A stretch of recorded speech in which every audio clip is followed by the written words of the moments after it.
اگر آپ خلافت راشدہ کے دوران پیدا ہو گئے ہوتے، موسٹ فارچونیٹ، موسٹ ایزی، دین قائم ہے، اللہ کے احکام جاری ہیں، سارا نظام وہی ہے، دی ہول اسٹیٹ کرافٹ وہ اسلام کی بنیاد پر کام کر رہا ہے، آپ ایک سٹیزن ہیں، آپ کے لیے تقرب بالنوافل کے درجے کھلے ہوئے، فرض تو پورے ہیں یہاں، نفل نماز پڑھیے، نفل علم حاصل کیجئے، نفل روزے رکھتے چلے جائیے، نفلی چلے کیجئے، جو چاہیے کیجئے، تقرب بالنوافل۔ اور اس تقرب بالنوافل کا درجہ یہاں تک اونچا ہو سکتا ہے، وَيَتَقَرَّبُ إِلَيَّ عَبْدِي بِالنَّوَافِلِ حَتَّى أَكُونَ، میرا بندہ نوافل کے ذریعے سے میرا تقرب حاصل کرتا جاتا ہے، کرتا جاتا ہے، کرتا جاتا ہے، یہاں تک کہ میں اس کی آنکھیں بن جاتا ہوں جن سے وہ دیکھتا ہے، اس کے کان بن جاتا ہوں جن سے وہ سنتا ہے، اس کے ہاتھ بن جاتا ہوں جن سے وہ پکڑتا ہے، اس کے پاؤں بن جاتا ہوں جن سے وہ چلتا ہے۔ حدیث قدسی، اور سارے وہابی بھی مانتے ہیں اس کو، یہ نہ سمجھیے کہ یہ کسی صوفی کی بڑھ ہے، حدیث صحیح ہو عند کل المحدثین۔ اللہ ہاتھ بن جاتا ہے آپ کا، اللہ پاؤں بنتا ہے آپ کا، اللہ آنکھ بنتا ہے آپ کی، اللہ کان بنتا ہے آپ کا۔ یہ بہت اونچی بات ہے، بہت اونچی بات ہے، بہت اونچی بات ہے، لیکن یہ تقرب بالنوافل کا درجہ کہاں آئے گا؟ جہاں آپ ایک اسلامی نظام کے تحت سانس لے رہے ہیں، جہاں وہ اسلامی نظام نہیں ہے، پہلا فرض تن من دھن اس نظام کو بدلنے کے لیے لگا دینا۔ اگر یہ نہیں ہے تو نماز نہیں ہے، منہ پر دے ماری جائے۔ میں جو کچھ کہہ رہا ہوں علی وجہ البصیرت کہہ رہا ہوں، میری پوری زندگی کے مطالعے کا نچوڑ ہے۔ نماز منہ پر دے ماری جائے، روزے منہ پر دے مارے جائیں، یو ریکنسائل یور سیلف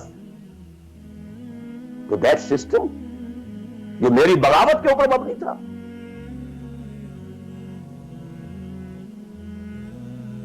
پہلا فرض یہ ہے، تن من دھن،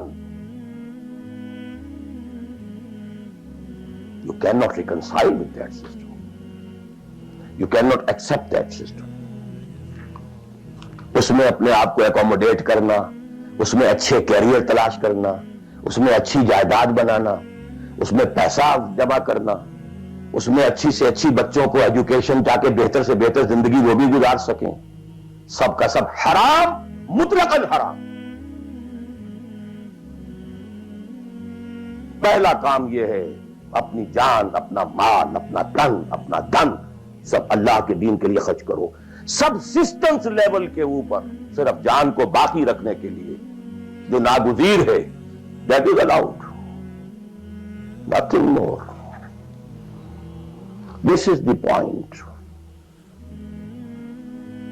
crucial point. اب ہمارے سامنے حدیثیں ہوتی ہیں اور وہ سارے فضائل کی کتابیں ہیں اور یہ ہیں جن کا تعلق اس ماحول سے تھا جبکہ دین قائم ہو چکا تھا۔ اس کانٹیکسٹ میں باتیں ہو رہی ہیں، نفل کی بات ہو رہی ہے اور قیام اللیل کی بات ہو رہی ہے اور جو ہے ختم قرآن کی بات ہو رہی ہے، اور اگر فجر کے بعد بیٹھے رہے مصلے پر اور 2 رکعت پڑھ کر اٹھے جبکہ سورج نکل چکا ہے تو اب یہ اتنا اونچا سوال، یہ ساری بات، all these things become absolutely irrelevant. یہ deciding factor is دین غالب ہے، ٹھیک ہے، چلو نوافل کی طرف، قرات کی طرف چلو، جتنا آگے سے آگے یتقرب الی العبد بالنوافل، ورنہ تقرب بالفرائض پہلے فرض کرنے ہوں گے، اور فرضوں میں پہلا فرض جہاد ہے۔ Now please note this word, جہاد اصل میں اس جد و جہد کا جامع عنوان ہے your struggle against that system. لہذا انما المؤمنون الذين آمنوا بالله ورسوله ثم لم يرتابوا وجاهدوا باموالهم وانفسهم. Integral part of the definition of a مومن. اگر زندگی اس سے خالی ہے یا اتنی ہے بس جتنی ہو جائے نفل کے درجے میں، اصل وقت اصل دھارا بہ رہا ہے دنیا کی طرف، دنیا کے حصول کے لیے جتنا پھیل سکیں، جتنا پھل سکیں، جتنا پھول سکیں، جتنی جڑیں گہری جما سکیں، جتنا کچھ اولاد کے لیے چھوڑ کر بڑھ سکیں، جتنا اولاد کو زیادہ سے زیادہ دنیا کی سہولتیں دینے حاصل کرنے کے قابل بنا کر جا سکیں، ساری تو توانائیاں اور ساری قوتیں اور ساری صلاحیتیں اور سارے اوقات تو کپے ہوئے اس میں. اچھا آپ کو تھوڑا سا دین کا کام بھی، آخر دھوکہ تو اپنے آپ کو دینا ہی ہے نا.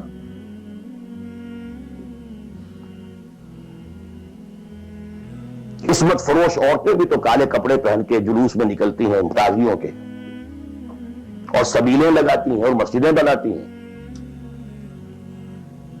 They have to deceive themselves.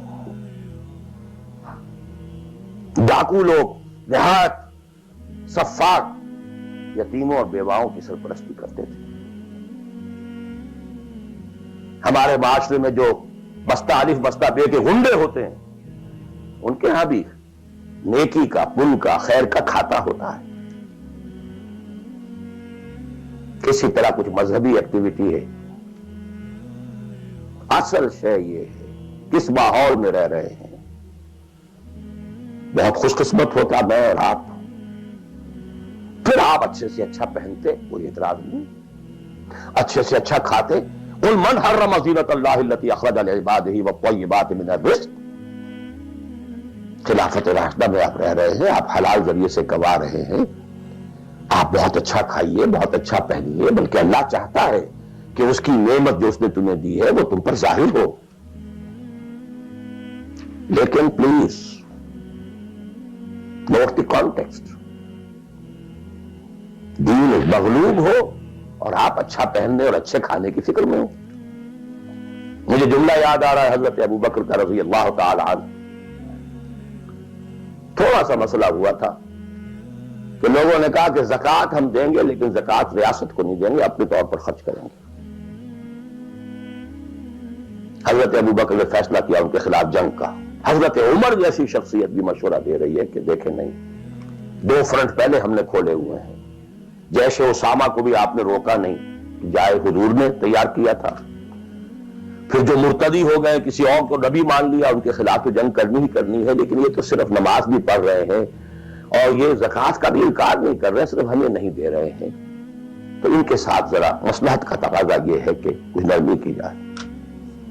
ان کے بڑے پیارے الفاظ تھے، ایبدل الدین وانا حی. کیا دین میں تغیر کیا جائے گا جبکہ ابھی میں زندہ ہوں؟ خدا کی قسم اگر یہ حضور کے زمانے میں زکوٰۃ کے اونٹوں کے ساتھ ان کے باندھنے والی رسی بھی دیتے تھے، اور اب اگر یہ کہیں گے کہ اونٹ لے جاؤ رسی نہیں دیں گے، تب بھی میں قتال کروں گا، اور خدا کی قسم کوئی میرا ساتھ نہیں دے گا تو میں اکیلا جاؤں. اور اے عمر تمہیں کیا ہو گیا؟ تم جاہلیت میں تو بڑے سخت تھے، اسلام میں آ کر تم نرم ہو گئے ہو.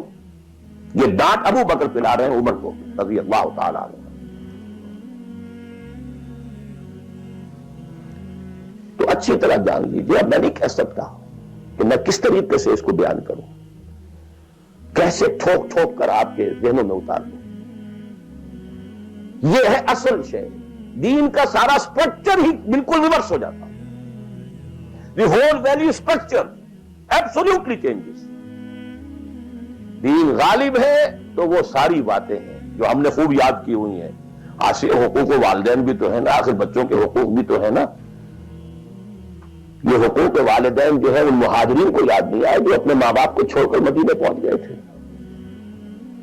یہ اولاد کے حقوق انہیں یاد نہیں آئے، بیویوں کے حقوق یاد نہیں آئے. وہ تو فینیٹسٹ تھے نا، پاگل تھے نا. مدینے کے منافقین نے انہیں سفہاء کہا تھا، بے وقوف لوگ ہیں یہ. انہوں کما عمل سفہاء، these fools, these fanatics. یہ ساری حدیثیں آپ کو یاد ہیں؟